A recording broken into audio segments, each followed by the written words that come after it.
യാത്രക്കാർക്ക് തിരിച്ചടിയായി കേരളത്തിലേക്കുള്ള നിരവധി സർവീസുകൾ വെട്ടിക്കുറച്ച് എയർ ഇന്ത്യ എക്സ്പ്രസ്. നമസ്കാരം, കൊട്ടാരക്കര മീഡിയയിലേക്ക് സ്വാഗതം. വിവിധ ഇന്ത്യൻ സെക്ടറുകളിലേക്കുള്ള സർവീസുകൾ വെട്ടിച്ചുരുക്കിയിരിക്കുകയാണ് എയർ ഇന്ത്യ എക്സ്പ്രസ്. മസ്കറ്റ് അന്താരാഷ്ട്ര വിമാനത്താവളത്തിൽ നിന്ന് പുറപ്പെടുന്ന 14 വിമാനങ്ങളാണ് റദ്ദാക്കിയത്.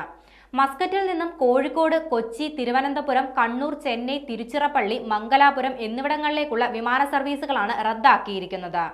ഈ മാസം 9-ാം തീയതി മുതൽ ഈ സെക്ടറുകളിലേക്ക് സർവീസുകൾ ഉണ്ടായിരിക്കില്ല. മാർച്ച് 25 വരെയാണ് നിലവിൽ സർവീസ് റദ്ദാക്കിയിരിക്കുന്നത്. ഫെബ്രുവരി 9 രാവിലെ തിരുവനന്തപുരത്ത് നിന്ന് 8:40 പുറപ്പെട്ട് ഒമാൻ സമയം 11:10 മസ്കറ്റിലെത്തുന്ന വിമാനവും അതേ ദിവസം മസ്കറ്റിൽ നിന്ന് 12:30 പുറപ്പെട്ട് 6:10 തിരുവനന്തപുരത്ത് എത്തുന്ന വിമാനവും റദ്ദാക്കിയിട്ടുണ്ട്. ഫെബ്രുവരി 16 മുതൽ മാർച്ച് 16 വരെ ഞായറാഴ്ചകളിൽ മസ്കറ്റിൽ നിന്നും തിരുവനന്തപുരത്തേക്ക് നടത്തുന്ന സർവീസുകളും ഒഴിവാക്കിയിട്ടുണ്ട്. മസ്കറ്റിൽ നിന്ന് ആഴ്ചയിൽ എല്ലാ ദിവസവും എയർ ഇന്ത്യ എക്സ്പ്രസ് സർവീസ് നടത്തിയിരുന്നു. നിലവിൽ ബുധൻ, വ്യാഴം ദിവസങ്ങളിലെ സർവീസുകളാണ് കൂടുതലായി റദ്ദാക്കിയിരിക്കുന്നത്. ഫെബ്രുവരി 9, 12, 15, 17, 19, 20, 24, 26, 27 തീയതികളിൽ കോഴിക്കോട് സർവീസ് ഉണ്ടാകില്ല. കൂടാതെ കണ്ണൂരിലേക്കും കൊച്ചിയിലേക്കും സർവീസ് കുറച്ചിട്ടുണ്ട്.